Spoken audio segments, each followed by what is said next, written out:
నెల్లూరు నగర నియోజకవర్గ పరిధిలోని 8వ డివిజన్ కామాటి హరిజనవాడలో కాలువారి వీట్ మెంట్ పేరుతో పేదల నివాసాలు కూలుస్తున్న అధికారులు.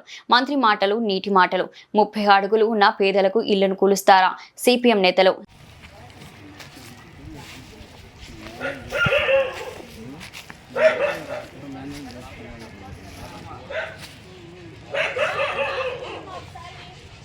దాని ప్రకారం చూసుకున్న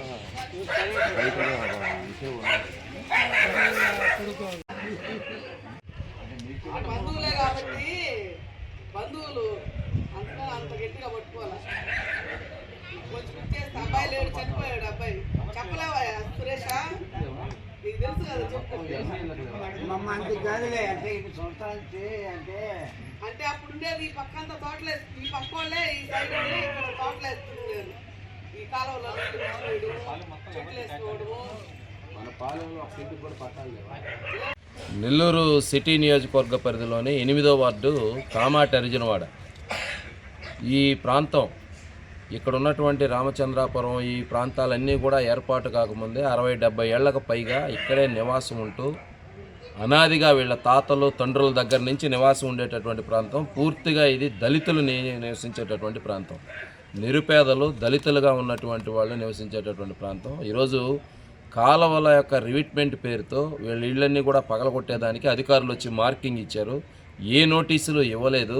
వీళ్ళకి నష్టపరిహారం అనేటటువంటిది లేదు, వీళ్ళకి ప్రత్యామ్నాయ పునరావాసం అనేటటువంటిది లేదు. ఇటువంటిది ఏమీ చూపకుండా ఉన్నటువంటి ఇళ్ళని మార్కింగ్ ఇచ్చి ఇష్టానుసారంగా మలుపులు తిప్పుతూ ఎవరైనా గట్టిగా మాట్లాడినోడు రూపాయి పెట్టుకోగలిగిన వాళ్ళకేమో ఒక లెక్క, ఏ నోరు లేని నిరుపేదలుగా ఉండి ఏ రకమైనటువంటి స్తోమత లేనటువంటి నిరుపేదలకి మరొక లెక్క.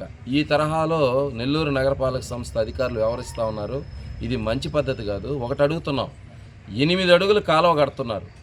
8 అడుగులు కాలువ కట్టినప్పుడు మంత్రి గారు మాట చెప్తున్నారు, మేము ఎక్కడ ఎవరికి ఏ ఇబ్బంది కలిగించడం లేదు, ఎవరి ఇళ్ళు తీయడం లేదు, ప్రజలే స్వచ్ఛందంగా స్వీకరించి అభివృద్ధిని స్వీకరించి ఈ కాలువలన్నీ కూడా వాళ్ళు 4 అడుగులు తీస్తున్నాం, 2 అడుగులు తీస్తున్నాం అంటే సంతోషం అని చెప్తున్నారని మంత్రి గారు చెప్తున్నారు. మేము ఒకటే అడుగుతున్నాం, 8 అడుగులు 4 అడుగులు కాదు 32 అడుగులు స్థలం ఉన్నా కానీ ఇంకా పగల కొడతాం అంటున్నారు. ఇదేదో ఒక హైవే లాగా పేదోళ్ళ ఇళ్ళు పగలగొట్టి ఒక హైవే లాగా 32 అడుగులు 30 అడుగులు రోడ్డు వేయాల్సినటువంటి అవసరం ఏంది? కరెక్ట్గా దీన్ని ఆనుకొని 50 మీటర్ల దూరంలో నవాపేట ఉంది.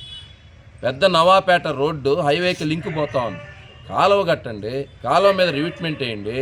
అలా కాకుండా పేదోళ్ళ ఇళ్ళు కూల్చేసి 30 అడుగుల రోడ్లు కడతాం, 50 అడుగుల రోడ్లు కడతామంటే ఇది మంచి పద్ధతి కాదు.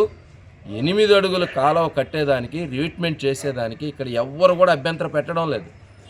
ఉన్నటువంటి వాళ్ళకి ఏ రకమైనటువంటి ఇబ్బందులు కలగకుండా అందులో సామాజికంగా బలహీన వర్గాలుగా ఉన్నటువంటి దళితులుగా ఉన్నటువంటి నిరుపేదలుగా ఉన్నటువంటి ఈ ఇళ్ల మీద దౌర్జన్యం చేస్తే సిపిఎం పార్టీగా మేము ఊరుకునేది లేదు. ఇది సరైనటువంటి పద్ధతి కాదు, దీన్ని ఒప్పుకోము. మంత్రి గారు ఆలోచించాలి.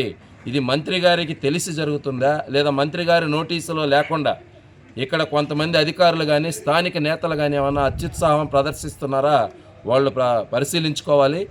ఈ రకమైనటువంటి దౌర్జన్యాలు నిరుపేదలు దళితులు వెనుకబడినటువంటి తరగతుల మీద చేస్తే ఒప్పుకునేటటువంటి సమస్య లేదు.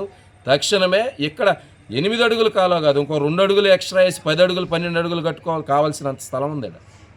అయినా కానీ కూడా కాకుండా మాకు 32 అడుగులు కావాలా అన్నట్టు ఇక్కడ పగలగొడుతున్నారు. పరిశీలించాలి.